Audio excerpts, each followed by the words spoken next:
Boa noite, gente. Ele vai falar sobre a demissão do técnico Fábio Carille, que eu acho importante a gente ouvi-lo. Primeiro eu quero falar que toda a responsabilidade é minha,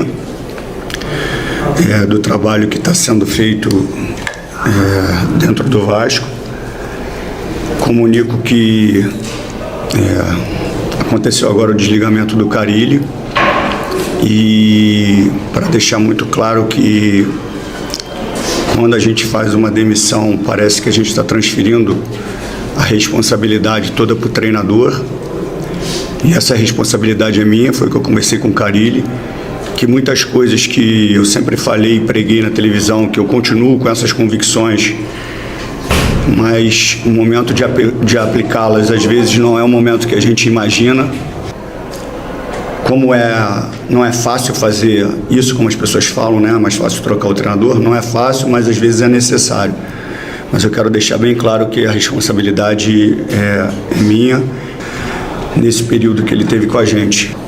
E também comunico já que, de forma interina, né, o Felipe vai dar continuidade a essa sequência pesada que nós vamos ter.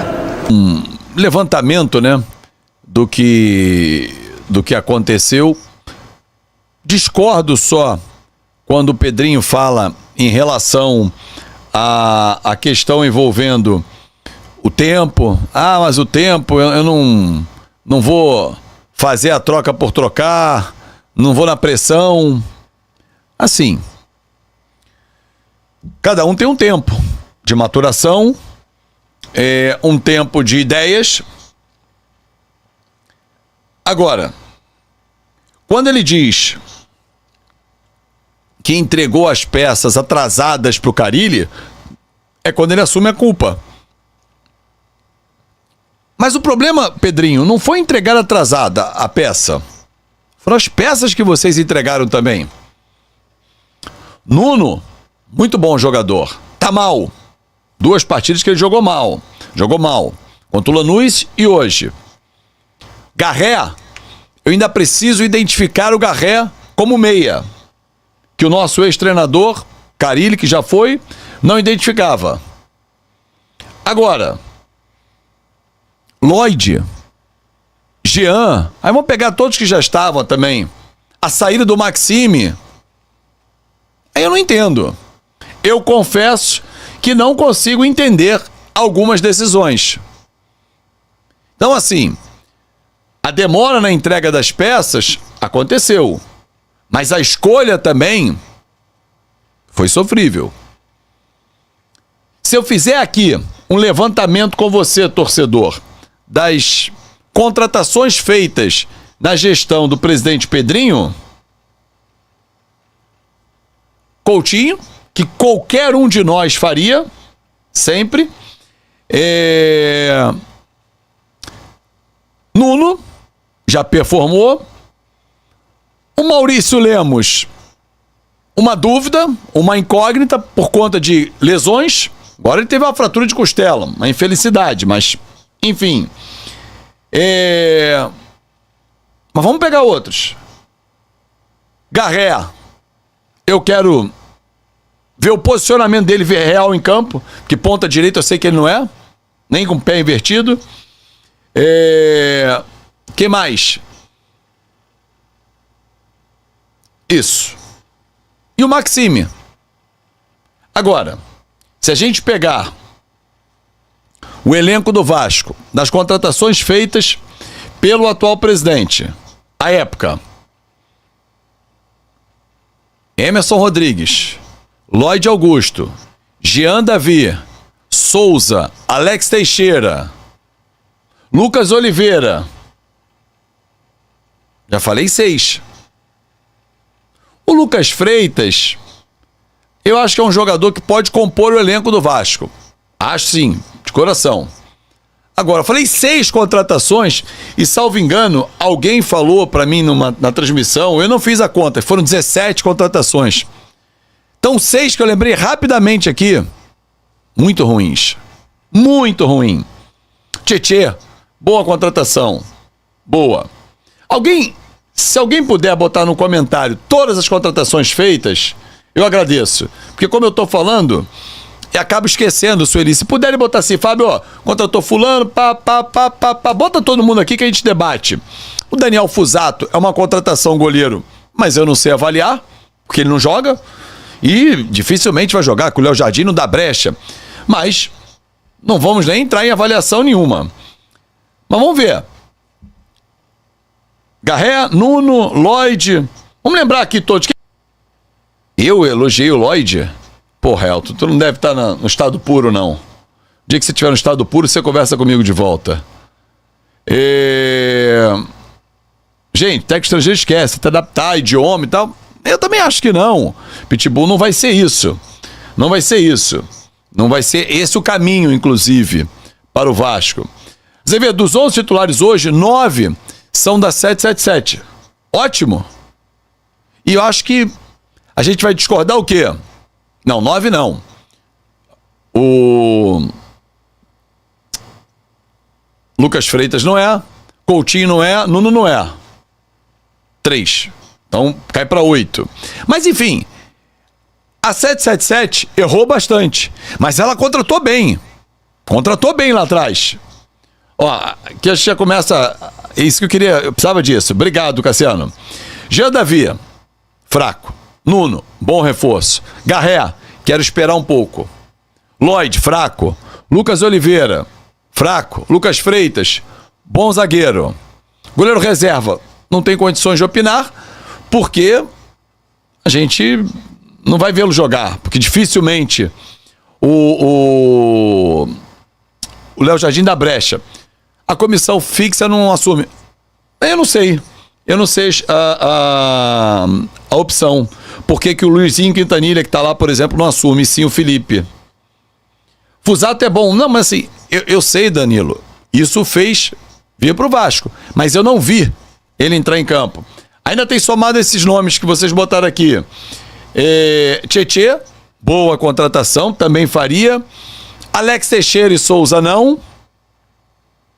Então assim, na balança, tá mais para baixo que para cima. Agora, João Vitor é bom na defesa? Não para valer 7 milhões de euros. Simples assim. Simples assim. Mas trouxe. Eu acho o Lemos boa contratação. O problema é que ele não tá tendo sequência, né? E ele ficou muito tempo parado, então ele demorou a entrar em forma, inclusive, para poder jogar. Agora, sinceramente, torcedor, o time do Vasco precisa dar uma resposta. Isso é, assim, ponto pacífico, não tem discussão. Esse time do Vasco precisa dar uma resposta.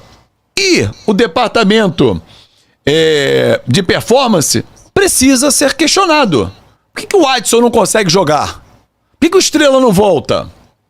Eu falei isso na transmissão e repito. O Pedro, com 7 meses de uma gravíssima lesão de joelho, cruzado anterior, o mesmo que o Paulinho, o mesmo que o Jair, voltou performando e metendo gol pra cacete. E os nossos? Por que os nossos não performam? Boa, Welton. Acho que eu não esqueci ninguém. Coutinho, beleza. Alex Teixeira, Souza, Jean Davi, Maxime, Emerson Rodrigues, Daniel Fusato, vou botar pra cá porque não tem como avaliar. Tietê, Maurício, Lucas Freitas, Lucas Oliveira, Garré, Nuno, faltou o Nuno. Então a gente tá falando de 5 nomes, é isso? Vamos ver. Alex Teixeira, Souza, Jean, Emerson. Alex Teixeira, Souza, Jean, Emerson. Quem mais? Lucas Oliveira. 5 contratações. Pô, de 17 errar 5. O número não é ruim. Não é ruim. Sem dúvida nenhuma. Agora, Lloyd, boa. 6. Então 17 errou 6. Não pode. É muito erro. Não sei se o Maurício Lemos entra nessa questão também. Agora, o que eu sei é o seguinte, torcedor. Carille foi embora. O Vasco tem pela frente uma decisão já na quinta-feira, que é o jogo com o Operário. E o time precisa performar.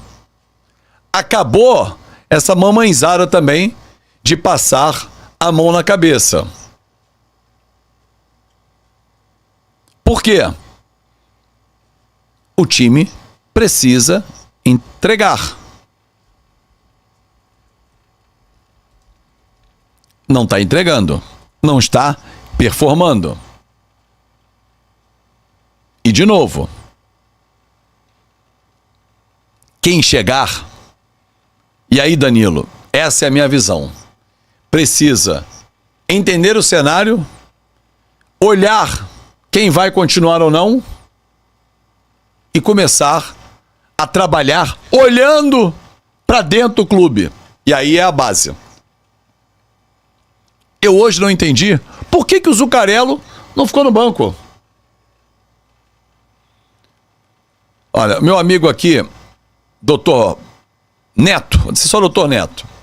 As contratações da SAF, João Vitor, 32 milhões, Alexandre Matos, Adson, 27 milhões, Esforça, 25, Piton, 22, Cleiton Silva, 18, quase 19, Léo Pelé, 16, Orediano, 16, Léo Jardim, 14, Jair, 14, Maxime, 12, Hugo Moura, 11, Pedro Raul, 10, Pumita, 10, Palácios, 8. Ih, rapaz, a lista é grande, hein? É muito grande. Meu Deus do céu. Mas assim,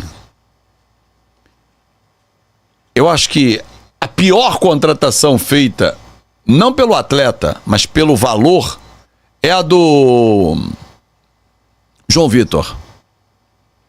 Por quê? O Vasco tem uma obrigação que eu acho que vocês não conhecem, torcedor. E eu vou passar para vocês essa informação que eu não vi em lugar nenhum. Em lugar nenhum. Até agora. O Vasco assinou um contrato com o Benfica. Isso, à época da 777. Né? O David e o Adson. O David tá dentro do prazo para voltar. Obrigado, Natan. O acordo do João Vitor. O Vasco, quando contratou, pagou 6 milhões de dólares ao Benfica, por 80%. 70%, perdão, ao Benfica. Acho que você não deveria brincar, Eduardo Barreto, com isso. Isso é uma doença, tá? Mas você deve ser um cara gozado. O Vasco pagou 6 milhões de dólares ao Benfica. Qual era a cláusula de premiação? Não era uma premiação. Ficou na primeira divisão, eu compro mais 10% por $1 milhão. Então hoje o Vasco já pagou 7, não sei se pagou ou tem que pagar, mas deve ou pagou 7 milhões de dólares por 80% do João Vitor. E tem, no atual contrato, a outra cláusula, que vai ser exercida se ele performar, se o Vasco ficar na primeira divisão, mais $1 milhão para tê-lo 90% ao Vasco. Ou seja, cria uma obrigatoriedade de compra. Aí o Benfica fala assim, olha, faz o seguinte, leva, mas vocês vão ter que me pagar se ficar na primeira divisão. De euros ou de dólares, eu não lembro. Agora, acho que foi euros. Euros. Porque foi pro Benfica. Pior ainda. Obrigado, Washington.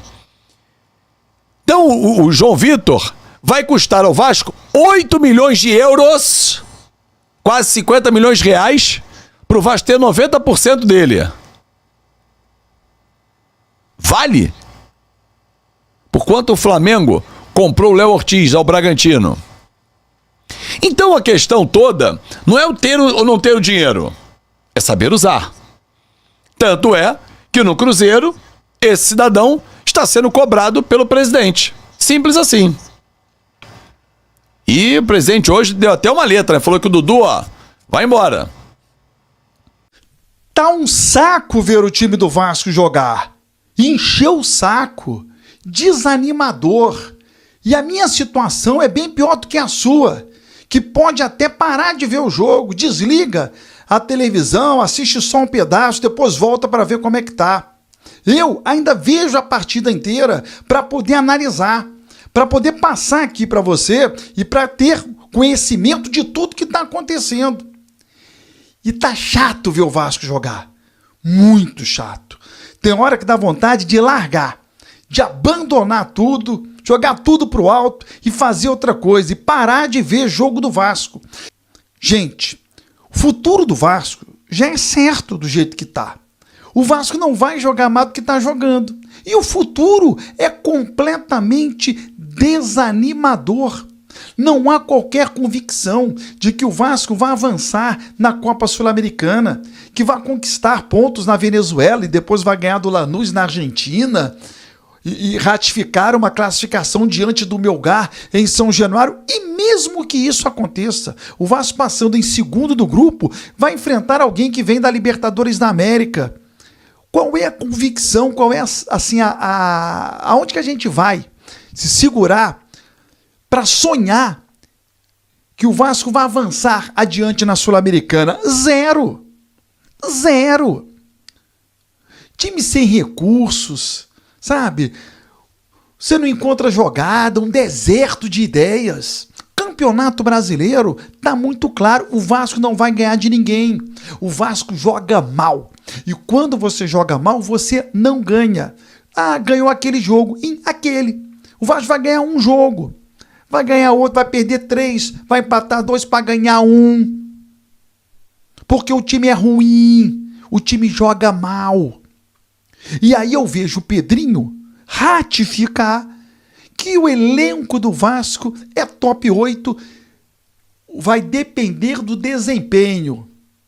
E aí o Pedrinho faz a seguinte declaração, que nenhum jogador do Vasco é contratado ao léu, não sei exatamente a palavra que ele usou, mas ele quis dizer o seguinte, que todos os jogadores contratados pelo Vasco seguem um critério, seguem um estudo, que o Vasco não contrata assim a Deus dará.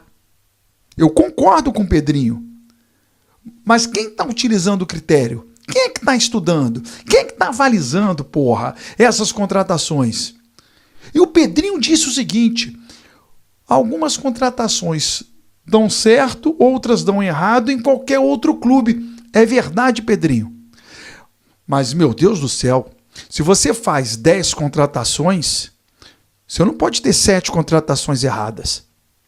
Olha as contratações que você fez, Pedrinho.